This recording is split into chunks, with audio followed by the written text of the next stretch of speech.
Hello guys, कैसे हैं आप लोग। आशा करता हूँ ठीक ही होंगे। अच्छा देखिए, आज से हम अपनी क्लास 10th की एनसीईआरटी बुक को बेस मानते हुए फिजिक्स का पहला चैप्टर या पहला लेसन स्टार्ट करते हैं, जो कि आपकी बुक का चैप्टर 10th है, लेसन नंबर 10 है। ठीक, आज से रेगुलर क्लासेस स्टार्ट हैं। आपके लगातार वीडियो आते रहेंगे। बहुत ही रेयर कारणों में शायद किसी दिन वीडियो ना आए, अन्यथा आपको पर डे वीडियो मिलते रहेंगे, भले ही 10-15 मिनट की वीडियो ही क्यों ना मिले। तो देखिए, आइए शुरू करते हैं हम लोग अपनी तैयारी। देखिए, जो पहला चैप्टर है फिजिक्स का, उस चैप्टर का नाम है आपका लाइट, रिफ्लेक्शन एंड रिफ्रैक्शन, अर्थात प्रकाश, परावर्तन एवं अपवर्तन।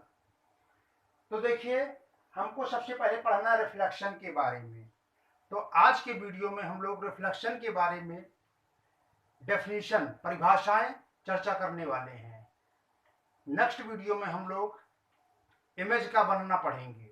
ठीक, तो देखिए, हम लोग रिफ्लेक्शन का डेफिनेशन पिछले वीडियो में बता चुका हूं, परंतु फिर से इनसाइड बता दे रहा हूं आपको। तो रिफ्लेक्शन अर्थात प्रकाश का परावर्तन, परावर्तन, प्रकाश का परावर्तन, रिफ्लेक्शन ऑफ लाइट क्या होता है। जब प्रकाश किसी चिकनी सतह पर, किसी पालिशदार सतह पर या किसी दर्पण के परावर्तक पृष्ठ पर आपतित होता है, तो उस सतह से, उस दर्पण से टकराकर पुनः उसी माध्यम में वापस लौट जाता है। देखिए, ये है आपकी कोई सतह, कोई सरफेस। यहां से प्रकाश की किरण आई इस प्रकार से और यहां टकराई, और टकरा करके यह प्रकाश की किरण वापस लौट जाती है।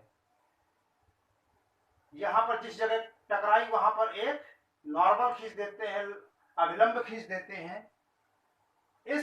यह जो आपकी परिघटना है, इसे क्या कहते हैं हम लोग, इस घटना को क्या कहा जाता है, इसे कहते हैं प्रकाश का परावर्तन, रिफ्लेक्शन ऑफ लाइट। इस किरण को कहते हैं आपतित किरण। जो किरण आ करके टकराए उसका नाम है आपतित किरण, इंसिडेंट रे, इंसिडेंट रे या आपतित किरण। जो किरण टकराने के बाद वापस लौटती है उसको कहते हैं आप रिफ्लेक्टेड रे, परावर्तित किरण। इस किरण का नाम है आपतित किरण। समझ लीजिए अच्छे से, आपतित किरण, इसे कहते हैं परावर्तित किरण।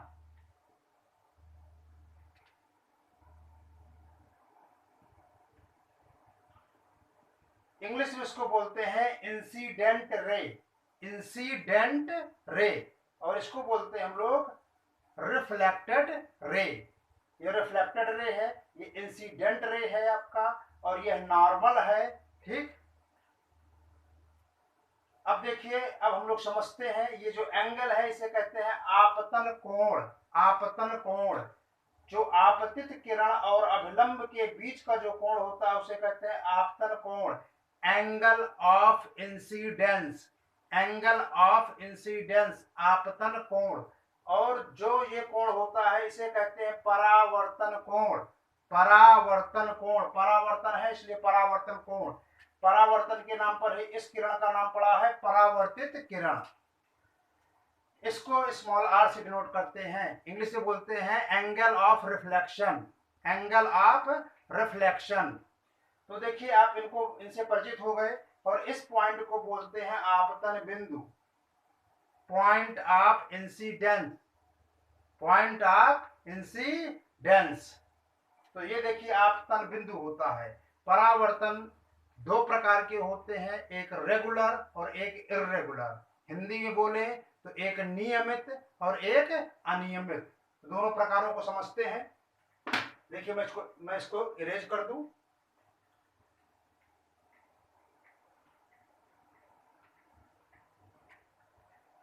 देखिए, अब क्या समझना है हमको, अगर जिस पृष्ठ पर, जिस सतह पर प्रकाश आपतित हो रहा है, वह परावर्तक तल, वह सतह जिस पर प्रकाश टकरा रहा है आकर के, वह अगर समतल है, तो यहाँ से आने वाली किरण ये टकराई और ये टकरा कर चली जाएगी। देखिए दूसरी किरण फिर से यहाँ से आई और ये भी यहाँ से चली जाएगी। देखो ये दोनों पैरेलल हैं, ये दोनों भी पैरेलल रहेंगी। देखिए ये किरण आई आपकी इनके पैरेलल, देखिए यहाँ पैरेलल दिख रही है, प्रकाश की किरण इनके पैरेलल आई तो यहाँ से जाएगी भी पैरेलल ही। देखिए इस प्रकार के जो आपका रिफ्लेक्शन होता है, परावर्तन होता है, उसे कहते हैं नियमित परावर्तन, रेगुलर रिफ्लेक्शन।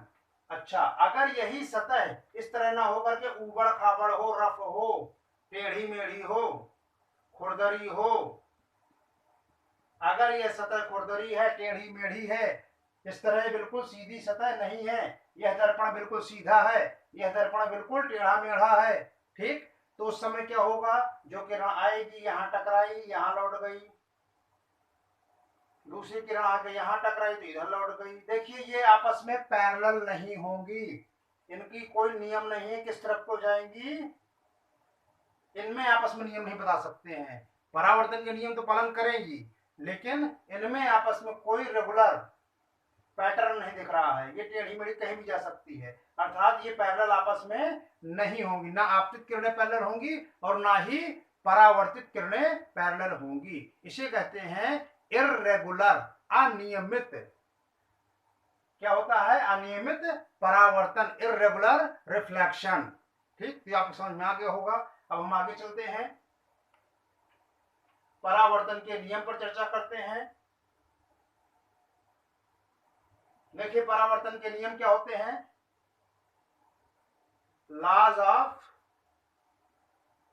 रिफ्लेक्शन।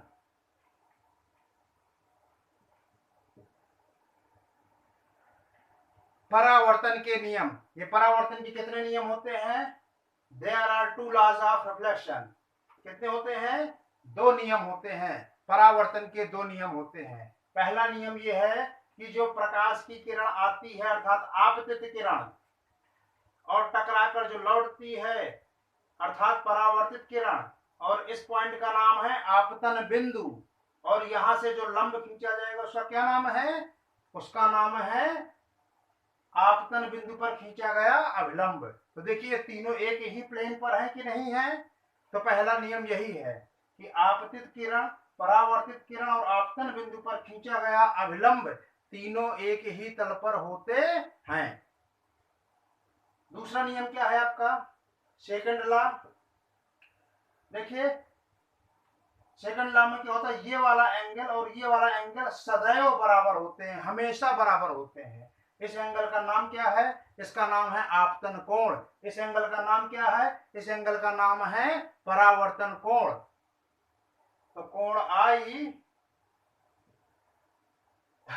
कोण आर के सदैव बराबर होता है, अर्थात angle of incidence is always equal to angle of reflection.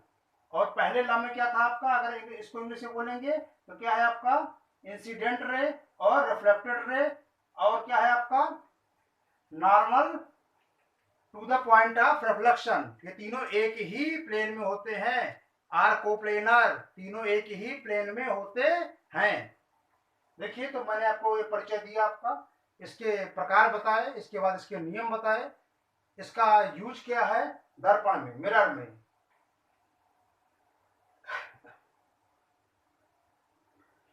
देखिए मिरर, अब अगला वर्ड आएगा आपका मिरर।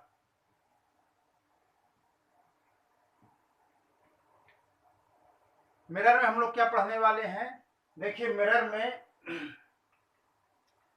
दो प्रकार के मिरर होते हैं, एक प्लेन समतल, एक समतल मिरर होता है, समतल दर्पण होता है, हिंदी में मिरर को दर्पण कहते हैं, जिसको सामान्य भाषा में लोग आईना बोलते हैं। देखिए तो मिरर क्या है, एक समतल दर्पण होता है और एक गोलीय स्फेरिकल, समतल अर्थात प्लेन, और दूसरा क्या है? स्फेरिकल।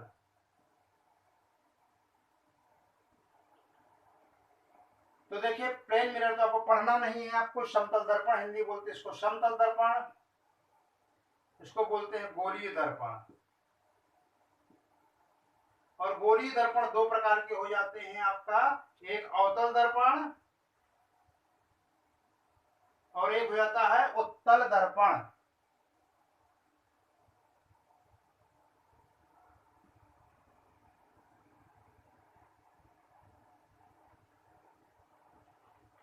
देखिए ध्यान दीजिएगा, यहाँ पर गोलीय दर्पण स्फेरिकल मिरर टू टाइप्स के होते हैं। टाइप्स ऑफ मिरर में क्या होता है, एक समतल और एक गोलीय। कई बार बच्चे गलती से लिख देते हैं कि दो प्रकार के दर्पण होते हैं, एक अवतल दर्पण और एक उत्तल दर्पण। नहीं, एक समतल दर्पण और दूसरा गोलीय दर्पण, और वो गोलीय दर्पण के दो पार्ट हैं, अवतल दर्पण और उत्तल दर्पण। तो देखिए अवतल दर्पण उत्तल दर्पण पढ़ना है, हमारे सिलेबस में ये है, अवतल दर्पण उत्तल दर्पण। समतल दर्पण के बारे में कुछ नहीं पढ़ना है। तो जो आपका अवतल दर्पण और उत्तल दर्पण वो कैसे बनते हैं, एक गोलीय शेल, एक फुटबॉल की तरह कांच का पतली परत वाला एकदम खोखला, उसको सेल बोलते हैं, गोली कोष बोलते हैं। एक गोली कोष लेते हैं, गोली कोष का एक टुकड़ा काट लेते हैं। जब टुकड़ा काटेंगे तो एक कटोरे की तरह दिखाई देगा आपको। इस कटोरे के आकार वाले कांच में एक तरफ से पॉलिश कर दीजिए। अगर पॉलिश पीछे साइड से करेंगे तो इस तरह से जो दर्पण बनेगा उसे कहेंगे अवतल दर्पण। परंतु पॉलिश यहाँ ना करके पीछे साइड हमने कहाँ कर दिया, इस तरफ जो लचका हुआ है, जो गड्ढा वाला हिस्सा है, उसमें पॉलिश कर दे और उभरा हिस्सा क्या रखे, बिना पॉलिश का रखें, तो इसे बोलते हैं उत्तल दर्पण। इसके आगे हम लोग अगले वीडियो में पढ़ेंगे।